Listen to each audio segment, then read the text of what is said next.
Théorie, c'est l'heure de regarder la ligne de temps. Donc, quelle période littéraire ce cours, qui est littérature et imaginaire, doit voir. Donc, on regarde ça. Donc, je vous invite, bien sûr, à prendre un cahier de notes, à en avoir toujours un à tous les cours.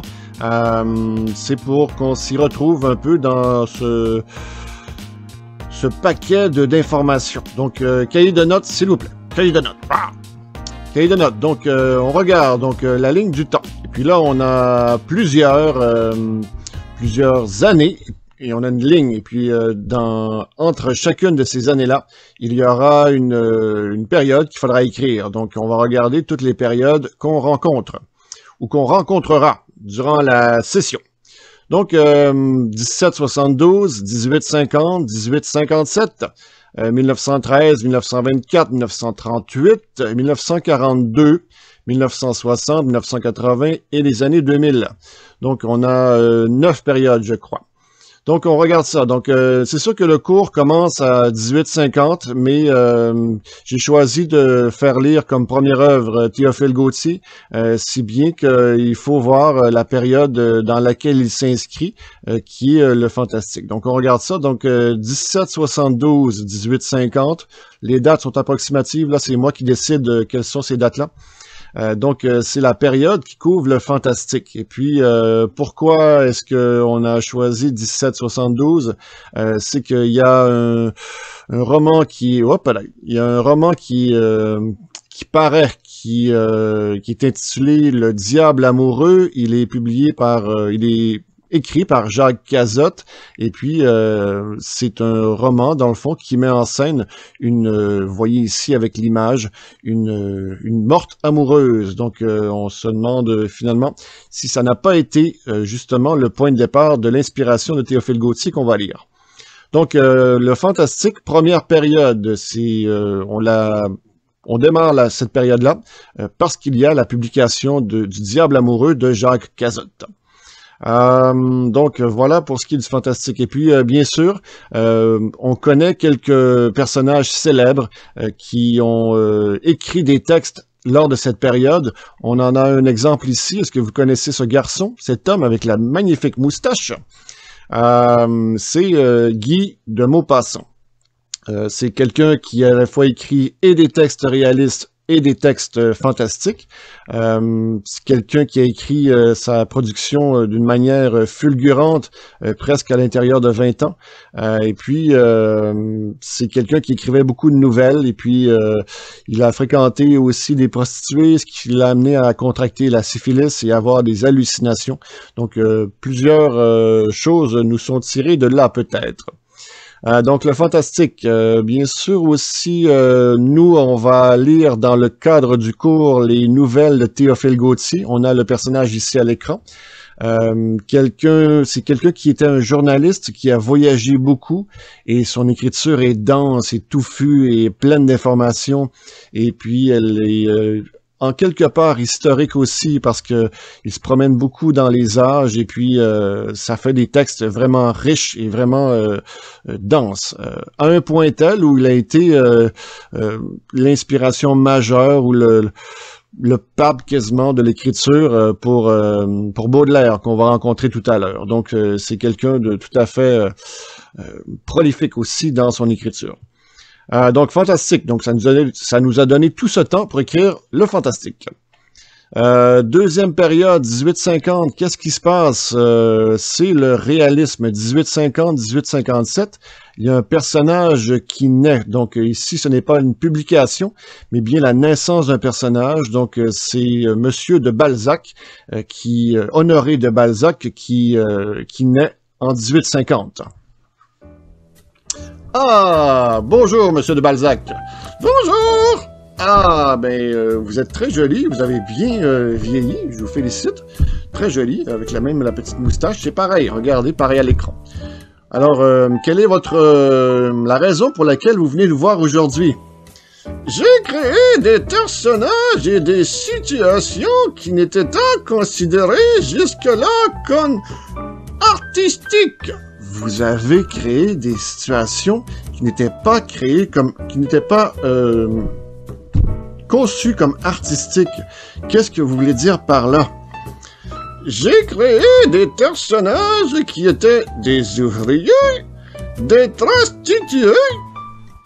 Oh oui, oui, on comprend là, on comprend très très bien. Des alcooliques et autres marginaux de la population. Ah oui, oh wow! Donc des ouvriers, des prostituées, des alcooliques et des marginaux. Donc dans le fond, vous ne parlez plus des nobles, vous parlez du petit peuple, ceux qui sont en bas de la pyramide sociale. Tout à fait! Ah, ben c'est extraordinaire. Et puis, qu'est-ce que vous avez d'autre à nous dire là-dessus? J'ai parlé de leur existence sordide. Ah, oui, wow. Et puis, pourquoi est-ce qu'on vous retient dans l'histoire? Qu'est-ce qui fait que vous avez été si prolifique? J'ai créé 90 romans et 2200 personnages. Oh oui, oh wow! C'est beaucoup de personnages, ça. Oui, vous avez dû écrire souvent. J'aimais beaucoup le café. Tu aimais beaucoup le café, ben c'est une bonne idée. Ça nous tient éveillés, puis ça nous permet d'écrire longtemps durant la nuit. Ah, ben c'est super. Donc, ben merci beaucoup pour votre visite. Ça a été un plaisir. C'est le fun d'avoir des petites visites comme ça. À bientôt! Ah, à bientôt, Monsieur de Balzac. Alors, Honoré de Balzac, maître du réalisme. À bientôt! Super! Donc voilà pour ce qui est du réalisme de Monsieur de Balzac. Donc on l'a vu en marionnette. Qu'est-ce qu'on a d'autre? Donc aussi on se rend compte qu'il y a Maupassant qui a écrit aussi des nouvelles réalistes. Peut-être qu'on les lira cette session-ci. On tourne à Monsieur de Balzac. Donc, 1857, il y a un recueil de poèmes qui est publié. C'est Les Fleurs du Mal. Et puis, on a le nom de l'auteur tout en haut, c'est Baudelaire. Et puis, il écrivait ses poèmes avec beaucoup de symboles. Et puis, on retrouve ça dans la ligne de temps. Donc, quelle est la période qui voit naître Baudelaire avec ses symboles? Eh ben oui, c'est le symbolisme. Donc, le symbolisme, troisième période littéraire qu'on va couvrir ensemble au cours de la session. Et puis, on voit ici Monsieur de Baudelaire, quelqu'un d'excentrique, lui aussi fréquentait les prostituées, il se teignait les cheveux en vert. C'est quelqu'un aussi qui s'est inspiré du romantisme, en ce sens où il est question beaucoup de voyage, d'aller là-bas, de partir vers l'ailleurs. C'est quelqu'un qui n'était pas confiné, ça c'est certain. Donc, Monsieur de Baudelaire, donc Charles Baudelaire, prince des poètes, c'est vraiment une icône splendide pour la littérature française. C'est le pape de la poésie. De son époque. Et puis, bien sûr aussi, peut-être que vous connaissez la période du symbolisme pour avoir lu ou avoir moins entendu le nom du personnage qui est apparu à l'écran ici. Non, c'est pas vrai, je vais pas l'oublier. Oui, je vais l'oublier. C'est un jeune artiste. Oh non, j'ai oublié son nom. Arthur Rimbaud. Voilà, donc Arthur Rimbaud qui a écrit toute sa poésie à l'intérieur de 30 ans, je pense. Il est mort juste avant ses 40 ans, quelque chose comme ça. Donc, il est reconnu pour être mort très jeune et avoir écrit toute sa poésie à un très jeune âge. Donc, l'âge de la jeunesse. Voilà, pour le symbolisme, troisième période littéraire. 1913, qu'est-ce qui se passe? 1913, il y a un recueil de poésie qui est publié. Le recueil s'intitule Alcool. Et puis ici, est-ce qu'on le voit? Oui, on le voit le nom de l'auteur. C'est Guillaume Apollinaire. Donc, Guillaume Apollinaire a publié Alcool. Si je bois de l'alcool, je suis un alcoolique. Si je bois du rhum, je suis un romantique. C'était la blague du jour. Donc ici, Alcool avec Guillaume Apollinaire, on l'appelle, en fait, moi je l'ai trouvé sous le nom de Renouveau poétique, et puis la raison pour laquelle je vous parle d'Alcool, c'est qu'on va le voir, non pas l'alcool, mais au moins quelques poèmes, la semaine prochaine, à la semaine numéro 2, et puis il a écrit beaucoup de poèmes dessinés. On les appelle les calligrammes. Et puis ici, on voit un poème sous la forme d'un chat. Il est reconnu aussi pour ça. Donc, ce n'était pas nouveau, on a vu ça dans la littérature bien avant, mais il l'a remis au goût du jour, si bien qu'on l'a associé parce qu'on avait oublié les gens qui l'avaient fait avant. Donc, quatrième période historique, c'est le renouveau poétique. En 1913 est publié le recueil intitulé Alcool. Sous le... Oh non, je me souviens plus. Sous le pont Mirabeau coule la Seine et nos amours. Faut-il qu'ils m'en souviennent? C'est une strophe très, très populaire qui est souvent reprise dans les chansons. Donc, renouveau poétique. 1924, et puis là, vous voyez que le temps est courbe. Il me manquait un peu de place, j'ai dû courber la ligne. Donc, en 1924, qu'est-ce qui se passe? On a fait le ménage sur le tableau. Donc, c'est la publication d'un recueil de manifestes. C'est le manifeste du surréalisme. C'est André Breton qui l'a publié, et puis on a un groupe qui s'intéresse à l'éclatement de la littérature, donc à la recherche aussi des mécanismes psychiques de l'écriture. Donc on va les rencontrer aussi, on va peut-être en pratiquer un tout petit peu. On appelle ça le surréalisme. Le surréalisme, donc c'est un mot qui a été trouvé d'ailleurs par Guillaume Apollinaire qu'on vient tout juste de voir. Donc, le manifeste du surréalisme, publié en 1924 par André Breton. Petite pause pour moi. Un instant. Alors, je reprends la petite pause est prise. La petite pause est prise. Donc, on était dans le surréalisme à 1924. Et puis là, on voit que les années sont très, très collées. Donc, le 20e siècle est très, très dense en événements.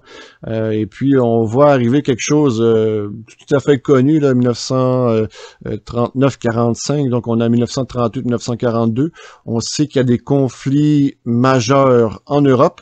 On l'appelle la Deuxième Guerre mondiale ou la Seconde Guerre mondiale. Donc, en 1938, publiquait de Hergé, le papa de Tintin. Elle s'intitule Le Sceptre d'Ottokar. On va la lire dans le cadre du cours parce qu'elle montre extrêmement bien comment Hitler s'est organisé pour conquérir le plus de territoire possible en Europe. Donc, le Sceptre d'Ottokar. Et puis, on a plusieurs auteurs qui vont devenir des écrivains engagés. Donc, ici, j'ai appelé cette période entre 38 et 42 la littérature engagée.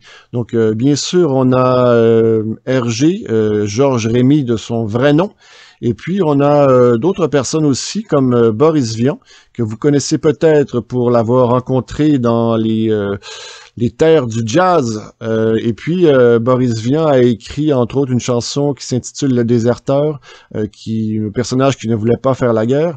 Et puis, nous, on va en profiter pour lire au cours de la session un extrait de L'Écume des jours, qui est un de ses romans phares.